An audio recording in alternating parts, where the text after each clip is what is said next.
あなたならきっと真に人のための世界を作ってくれると思う。私は君に未来を託すわ。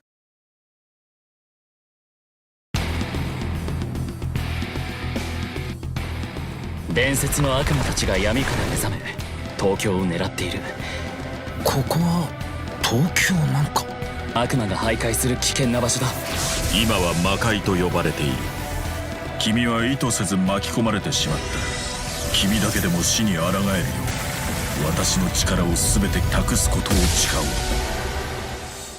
How do we live after God is dead?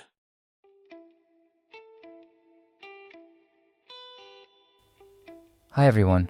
Today I'll be exploring how religion in Japan, specifically Shinto, Buddhism, and the outsider lens of Christianity, shapes not just Japanese culture, but also one of its most theologically loaded video games, Shin Megami Tensei 5, and its 2024 expansion Vengeance.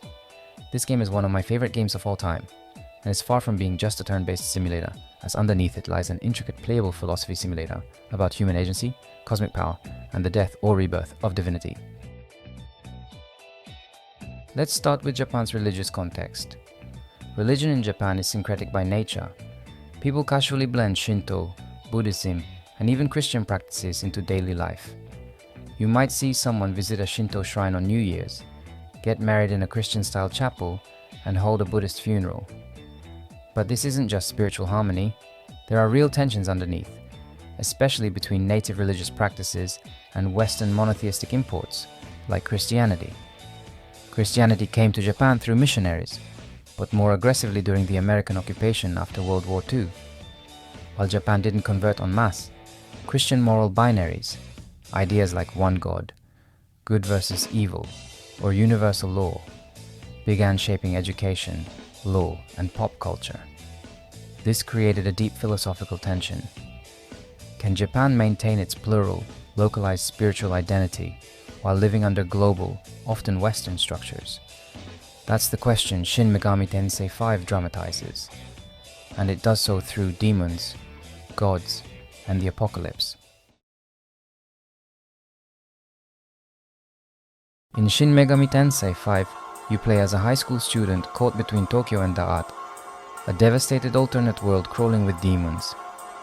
Early in the story, you're recruited into an organization called Bethel Japan. Bethel is basically a divine military force. Its job is to protect Tokyo from demonic invasion. At first, they seem like the good guys. They keep order. They're led by angels. They even invoke the authority of a singular creator god, clearly referencing the Abrahamic, specifically Christian model. But as the story unfolds, cracks form. You learn that Bethel's version of order is repressive, not protective. The Christian God has erased other gods. The law is not peace, it's control.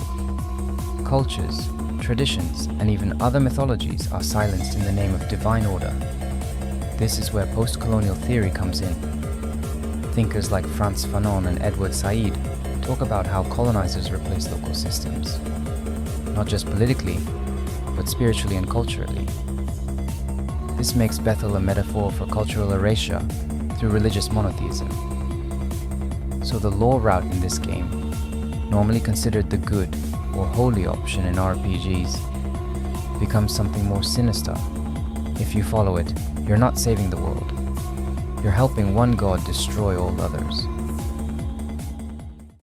That brings us to the Chaos route, and more specifically, the Myriad Gods ending.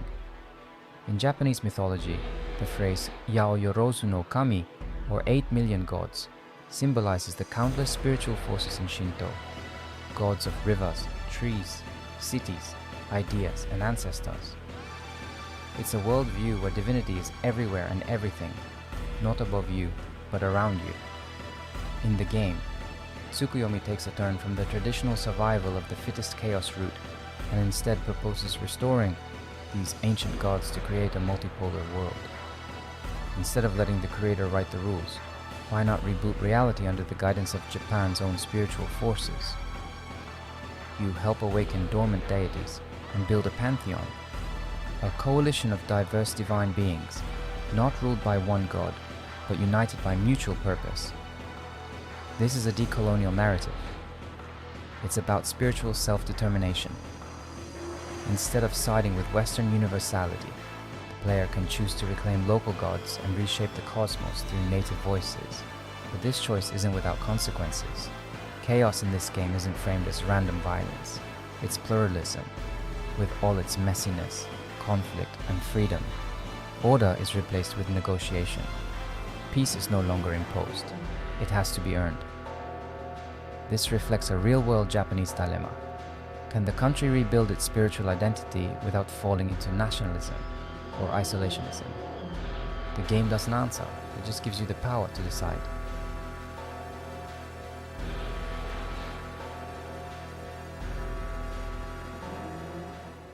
The Vengeance expansion adds a new path, the Canon of Vengeance. Here, a new character, Yoko Hiromine, leads the charge against both Bethel and the traditional roots of law and chaos. She's not interested in order. She's not interested in gods. She wants revenge for all those erased, silenced, or cast aside by divine hierarchies. The Canon of Vengeance is different from chaos. It's not creative. It's destructive. You side with the Kadishtu, a group of godlike rebels who want to tear down the entire divine order. Not to rebuild it, but to ensure it never rises again. The vengeance route aligns with Friedrich Nietzsche's concept of resentment, a moral system built on the desire for revenge, where the oppressed use their hatred of the oppressor to construct a new sense of identity. In this path, the protagonist's rage becomes the driving force for the game's ultimate destruction. Rather than rebirth, this path leads to emptiness, a world where vengeance, while initially satisfying, ultimately leaves the player with no sense of fulfillment or peace. This is SMT's way of asking, what happens when trauma becomes your ideology, when the only thing you stand for is payback? And it's painfully relevant today. We live in a world where cycles of retaliation, online, politically, and even spiritually, often dominate. Vengeance asks, what if we broke that cycle? Not by forgiving, but by transcending. Amitabha and Buddhist rebirth.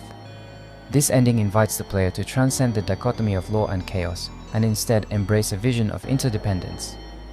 Amitabha's compassion allows for the creation of a new world that is free from the corrupting influence of absolute divine will or vengeful retribution.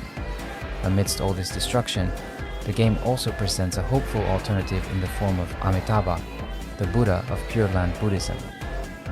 Amitabha promises salvation not through violence, but through grace and compassion. Amitabha represents Pure Land Buddhism. He promises salvation not through struggle, but through faith in a better rebirth. He appears in SMT5 not as a fighter or conqueror, but as a watchful protector, deeply saddened by the suffering of the world. He doesn't command, he doesn't demand. He offers hope, and more importantly, grace.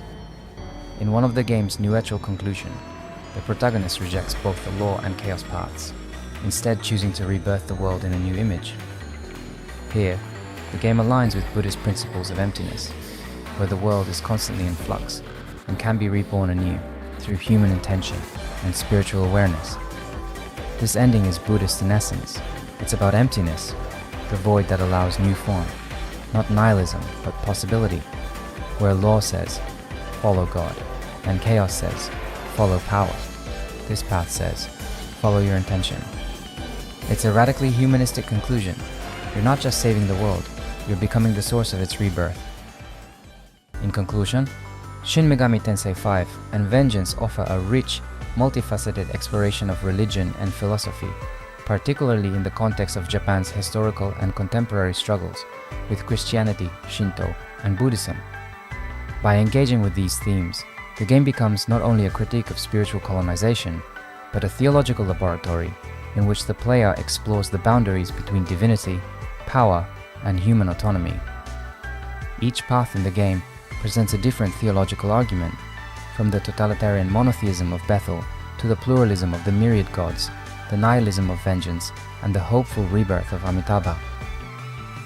Through these paths, SMT5 offers an interactive critique of Japan's place in the modern world, caught between global religious forces